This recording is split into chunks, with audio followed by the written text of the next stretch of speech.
এই জাদুবিদ্যা সত্য। এবং এখনকার অনেক ভণ্ড যে কবিরাজগুলো বের হয়েছে, এরা জিনকে তাবে করে নিয়ে এই জিনদের মধ্য দিয়ে মানুষের মধ্যে জাদু ছড়িয়ে দিয়েছে, এবং এর ফলশ্রুতিতে বহু পরিবার ধ্বংস হয়ে যাচ্ছে।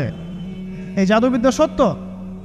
আরও একটা জিনিস সত্য, নবী সাল্লাল্লাহু আলাইহি ওয়াসাল্লাম বলেছেন ইন্না আইনাল হক, চোখের নজর সত্য। নবী করিম সাল্লাল্লাহু আলাইহি ওয়াসাল্লাম বলেছেন চোখের বদনজর সত্য। এই যে আমরা বলি ফেসবুকে এত বেশি ছবি দিয়েন না ভাই, ছবি তুলেন না, ছবি তুলেন না, বারবার যে বলি নিষেধ করি। কারণ কি জানেন? একটাই কারণ, বিকজ চোখ লাগাটা সত্য। মানুষের চোখ লাগে, এই কথা শুনলে অনেক মজুমদাররা হাসবে না? কথা বুঝতে পারেন নাই? কিন্তু এটা সত্য, কারণ নবী করিম সাল্লাল্লাহু আলাইহি ওয়াসাল্লাম যা বলেছেন সাদাকাল্লাহু ওয়া সাদাকা রাসূলুহুল কারীম। নবী যা বলেছেন, আল্লাহ যা বলেছেন চিরায়ত সত্য, এর বাইরে কোনো সত্য আছে? আচ্ছা দেখেন, আমি বললাম যে জাদুবিদ্যা সত্য। এই জাদুবিদ্যার চর্চা মানুষ করে, এখনো করে।